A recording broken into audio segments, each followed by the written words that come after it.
Hello दोस्तों, आज हम आपको बताएंगे कि इंग्लिश का क्वेश्चन पेपर है, ठीक है, जो 2021 के बोर्ड एग्ज़ाम के लिए बहुत महत्वपूर्ण है। ठीक है दोस्तों, ये क्वेश्चन पेपर 2020 का है। ठीक है, मैंने 2020 में बोर्ड एग्ज़ाम दिया था। ठीक है, ये बहुत वाला क्वेश्चन पेपर है। ठीक है, आज हम आपको बताएंगे कि इसमें कौन कौन से प्रश्न दिए गए थे। ठीक है, और किस चैप्टर से कितना आता है। ठीक है, इसी के बारे में हम आपको आज बताएंगे। ठीक है, आपको इससे अंदाज़ा लग जाएगा कि किस विषय में, यानी ग्रामर में, यानी इंग्लिश में या ग्रामर में, कौन से विषय में कितने कितने मार्क्स का और किस चैप्टर से कितना कितना आता है। ठीक है, आज हम आपको ये बताएंगे इस पेपर में। ठीक है, क्योंकि जो पहली बार बोर्ड एग्ज़ाम देते हैं, ठीक है, तो उनके मन में ये डाउट रहता है कि क्वेश्चन पेपर कैसा आएगा, ठीक है, किस प्रकार होगा, किस चैप्टर से कितने प्रश्न होंगे। ये बहुत से स्टूडेंटों के मन में डाउट रहता है, कितने पेज का पेपर होगा। ठीक है, ये डाउट रहता है। ठीक है, आज हम इसी को क्लियर करने जा रहे हैं। ठीक है, तो दोस्तों ये सबसे पहली बात है, हमें यहाँ पर इसको नेम वेम डालना होता है। ठीक है, फिल करना होता है। यहाँ पर अनुक्रमांक डाला जाता है। ठीक है, यहाँ पर नाम। ठीक है, ये फिल करने के बाद आफ्टर आते हैं हमारे यहाँ पर। ठीक है, हमको ये क्वेश्चन पेपर देने के लिए 3 घंटे 15 मिनट मिलते हैं। ठीक है, 3 घंटे 15 मिनट मिलते हैं। ठीक है, इसमें से हमको 15 मिनट क्वेश्चन पेपर को पढ़ने के लिए मिलते हैं। ठीक है, यानी कि जो इंस्ट्रक्शन दिए होते हैं शुरू में, वो बहुत महत्वपूर्ण होते हैं। ठीक है, इन्हीं से आप पेपर को अच्छे तरीके से अटेंड कर पाते हैं। ठीक है, इसमें सारा कुछ आपको शुरू में ही गाइड किया जाता है। ठीक है, तो मैं आपको सजेस्ट करूँगा कि आप ये इंस्ट्रक्शन जो होते हैं ये आप पहले ही रीड कर लें। ठीक है, तो हम बढ़ते हैं कि दोस्तों पहला हमारा प्रश्न आया था, वो कौन सा आया था। ठीक है, पहले हम बात करते हैं। ठीक है दोस्तों ये हमारा ये फट गया है किसी कारणवश। ठीक है, ये क्वेश्चन आंसर था। ठीक है, यहाँ तक, यानी ये हमको पैराग्राफ दिया जाता है पहले। ठीक है, ये पैराग्राफ दिया जाता है। ठीक है, और इसमें हमसे 2 प्रश्न पूछे जाते हैं। ठीक है, एक पहला प्रश्न जो होता है वो हम आपको बाद में बताएंगे। ठीक है, पहले हम इसको पढ़ लेते हैं कि ये कहाँ से लिया गया है। ठीक है, तो हम करते हैं, ओह यक्ष, धर्म is the only shield of man and not Bhim और अर्जुन।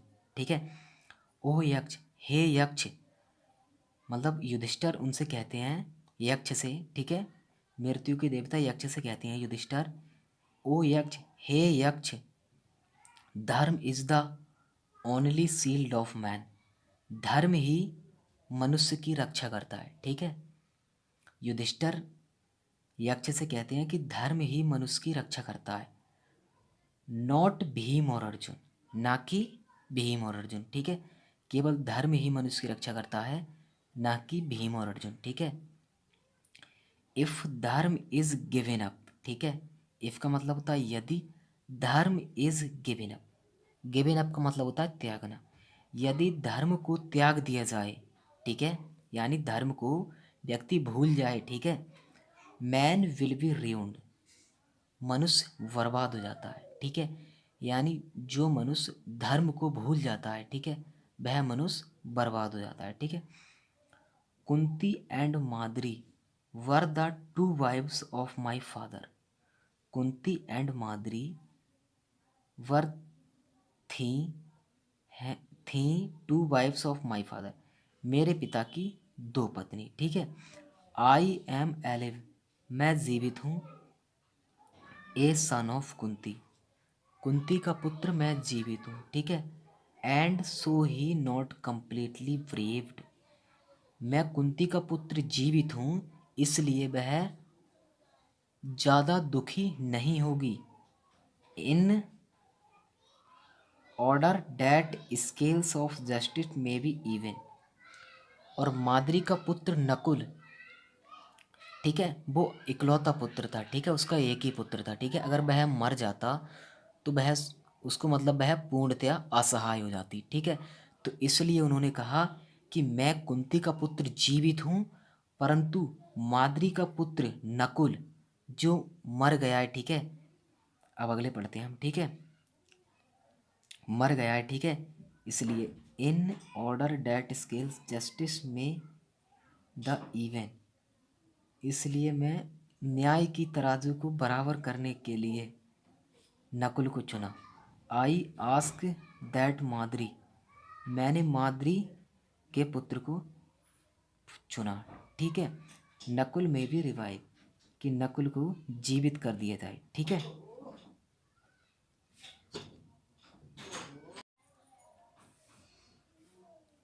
ठीक है दोस्तों, आई आस्क दैट माद्री सन। ठीक है, मैंने इसलिए नकुल को चुना, ठीक है, ताकि हम पांचों में से एक, हम चारों में से एक जीवित है, ठीक है, और वह कुंती का पुत्र नकुल इकलौता है और वह ही मर जाएगा तो माद्री पूर्णतः असहाय हो जाएगी, ठीक है, इसलिए उन्होंने नकुल को चुना, ठीक है।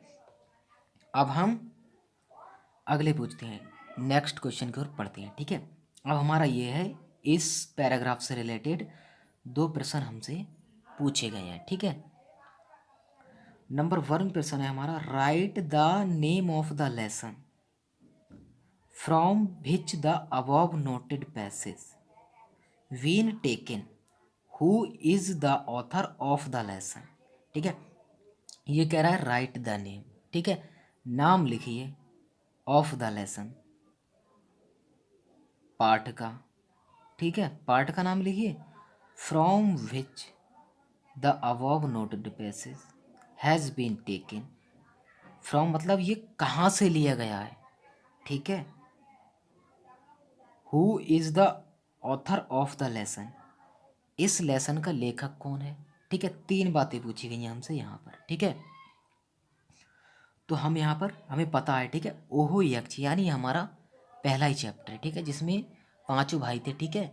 एक ना एक वर्ड आपको मिल ही जाएगा, ठीक है, इससे आप पहचान कर पाओगे कि ये किस चैप्टर से है। लेकिन आपने प्रत्येक चैप्टर एक बार पढ़ा होगा तभी आप ऐसे पता लगा सकते हो, ठीक है, कि इस पार्ट में इस बात का इस स्थान पर वर्णन किया गया है, ठीक है। तो आप इस पैराग्राफ में कोई ना कोई वर्ड ऐसा मिल जाएगा आपको कि आप उससे पता लगा लोगे कि ये किस चैप्टर का है, ठीक है। तो right the name of the lesson, हम लेसन का नाम लिख देंगे, ठीक है, द एनचेंटेड पुल, एक मायावी तालाब, ठीक है, फ्रॉम विच लेसन नोटेड मतलब ये दिया गया, ये लिया गया है, ठीक है। Who is the author of the lesson, इसके लेखक कौन है, ठीक है। तो इसके लेखक हैं सी राजगोपालाचार्य, ठीक है, इसके राइटर हैं, ठीक है। अब हमारा नेक्स्ट प्रश्न आ जाता है, ठीक है दोस्तों, नेक्स्ट क्वेश्चन आ जाता है, why did Yudhishthira ask for Nakul life, मतलब युधिष्ठिर ने नकुल की लाइफ को क्यों चुना, युधिष्ठिर ने नकुल की लाइफ को क्यों चुना, ठीक है। और मैंने दोस्तों आपको बता दिया है कि नकुल को लाइफ को उसने क्यों चुना था, ठीक है। मैं आपको हिंदी में एक बार और रिपीट कर देता हूँ कि दोस्तों, नकुल की लाइफ को उसने इसलिए चुना था कि कुंती के पुत्र 4, ठीक है, भीम, सहदेव, अर्जुन, युधिष्ठिर, ठीक है, 4 पुत्र ये कुंती के थे, ठीक है, और इसमें से 3 पुत्र मर गए थे और युधिष्ठिर जो थे वो जीवित थे, ठीक है, इसलिए वह पूर्णतः असहाय नहीं थी क्योंकि उनका एक पुत्र जीवित था, ठीक है। और नकुल जो था वो माद्री का इकलौता पुत्र था, ठीक है, इसलिए अगर नकुल मर जाता तो माद्री पूर्णतः असहाय हो जाती, ठीक है। इसीलिए न्याय के तराजू को बराबर रखने के लिए युधिष्ठिर ने नकुल को चुना, ताकि उनके पिता की 2 पत्नियां थीं, माद्री और कुंती। माद्री का एक पुत्र था नकुल और कुंती के 4 पुत्र थे, ठीक है, सहदेव, भीम, अर्जुन, युधिष्ठिर। युधिष्ठिर जीवित थे परंतु माद्री का पुत्र नकुल जीवित नहीं था, इसीलिए युधिष्ठिर ने नकुल को चुना, ठीक है। अब हम इसका प्रश्न आपको बता दें ये कैसे लिखना है, ठीक है। Why did Yudhishthira ask for Nakul life, ठीक है, व्हाई डिड, ठीक है। अब इसको हम देखो, ये देखो डिड आ जाता है, ठीक है, ये आ जाता है हमारा पास्ट इंडेफिनिट में, ठीक है। इसका मैं आपको सारा सॉल्यूशन बताऊंगा, ये आ जाता है हमारा पास्ट इंडेफिनिट में, ठीक है। तो हम इसको इस प्रकार से बनाएंगे, ठीक है, यही वाला तो है हमारा। तो हम करेंगे युधिष्ठिर, यहाँ से हम इसको, ये मतलब इंट्रोगेटिव में दिया गया है, अब हम इसको आंसर लिखना है, ठीक है। तो आंसर हमें किस में लिखना होगा, साधारण में, ठीक है, यानी उत्तर लिखना है हमें, ये प्रश्न है इसका उत्तर लिखना है, ठीक है। तो हम लिखेंगे, यानी आपको सर ने ये तो सिखाया ही होगा कि इंट्रोगेटिव को मतलब साधारण वाक्य में कैसे बदलते हैं, ठीक है। तो हम इसको आपको बता रहे हैं, ठीक है, आपको पता हो तो हम करेंगे युधिष्ठिर,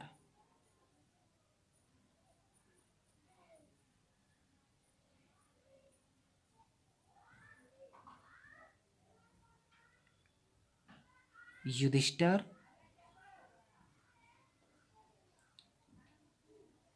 आस्क्ड, ठीक है। जो दोस्तों पास्ट इंडेफिनिट में, ठीक है, सेकंड फॉर्म आती है, ठीक है, तो इसीलिए हमने ईडी जोड़ दिया और डिड हमने यहाँ से हटा दिया, ठीक है। युधिष्ठिर आस्क्ड फॉर, ऐसे उतार देंगे,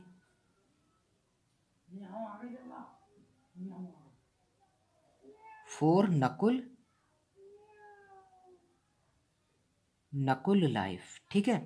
यहाँ तक हमने कर दिया, फॉर नकुल लाइफ, ठीक है। बिकॉज, क्यों का उत्तर भी तो देना है हमें, बिकॉज, बिकॉज, ठीक है। बिकॉज लिखने के बाद हम यहाँ से उतार देंगे, ठीक है। अब दोस्तों एक मैं आपको और इसमें इम्पोर्टेंट फैक्ट्स बताने जा रहा हूँ, ठीक है। हम वहाँ से, ये आई है, देखो आई का मतलब हो गया मैं, यानी मैं नहीं लिखना है हमें, यहाँ को लिखना होगा युधिष्ठिर, ठीक है। युधिष्ठिर लिखना होगा हमें, युधिष्ठिर नहीं लिखो तो ही लिख दो, ठीक है, वह, क्योंकि आप ये कर दोगे आई या मैं लिख तो ये हो जाएगा मैं जीवित हूँ, यानी आप उत्तर लिख रहे हो तो आप ही लिखोगे, ठीक है। यहाँ पर लिख दोगे ही इज एलिव, वह इज आ जाएगा, ठीक है, आई के साथ एम आता है तो ही के साथ आ जाएगा इज एलिव, ठीक है। यहाँ पर आप कर देंगे इज, ठीक है, alive, a son of Kunti, so he completely no bereaved, in skills जरा पे यहाँ तक उतार देंगे, ठीक है। ठीक है दोस्तों, आप यहाँ से उतार देंगे बी कॉस के बाद, ठीक है दोस्तों। इसके बाद ये मैंने आपको कराया है, Yudhishthira asked for Nakul life, because के बाद हम यहाँ से उतार देंगे कंप्लीट। पर दोस्तों आपको उत्तर में आई नहीं लिखना है, यहाँ पर ही लिखना है, ठीक है। और ही के साथ में आ जाएगा इज, ही इज एलिव, और आपको टोटल यहाँ तक उतार देना है इस प्रश्न का उत्तर, ठीक है दोस्तों। तो मैं आशा करता हूँ आपको ये वीडियो अच्छा लगा होगा, ठीक है। अच्छा लगा हो तो प्लीज़ लाइक कर दें और अपने दोस्तों के साथ शेयर जरूर करें, ठीक है। और यदि आप ऐसे ही पूरे प्रश्न पत्र का सॉल्यूशन चाहते हैं इसी प्रकार हल के साथ, तो प्लीज़ कमेंट करके हमसे ज़रूर कीजिए, ठीक है। हम आपका कल को ही वीडियो बना के दे देंगे, ठीक है दोस्तों। यदि आप इसी प्रकार सॉल्यूशन के साथ, और यदि आपको ये नहीं पता कि आप पास्ट इंडेफिनिट में ये इंट्रोगेटिव है, ठीक है, तो इसको हम असर्टिव मतलब साधारण वाक्य में कैसे बदलेंगे, उत्तर कैसे लिखेंगे, ठीक है, हम आपको पूरा अच्छे तरीके से गाइड कर देंगे, ठीक है दोस्तों। तो आशा करते हैं आपको वीडियो अच्छी लगी होगी। थैंक्स, ठीक है दोस्तों। और दोस्तों इसमें बहुत सी ऐसी गलतियाँ हैं, ठीक है, जो आप पहली बार बोर्ड एग्ज़ाम में अवश्य करोगे, ठीक है। यदि आप इन गलतियों को सुधारना चाहते हैं तो प्लीज़ हमें कमेंट कीजिए, ठीक है। मैं आपको ज़रूर रिप्लाई दूंगा, ठीक है, और आपको कल ही इस पर वीडियो बना दूंगा। आप किसी भी विषय, एनी विषय पर कोई भी डाउट है, ठीक है, बोर्ड एग्ज़ाम से रिलेटेड, तो हमसे पूछ सकते हैं। Thanks for watching this videos.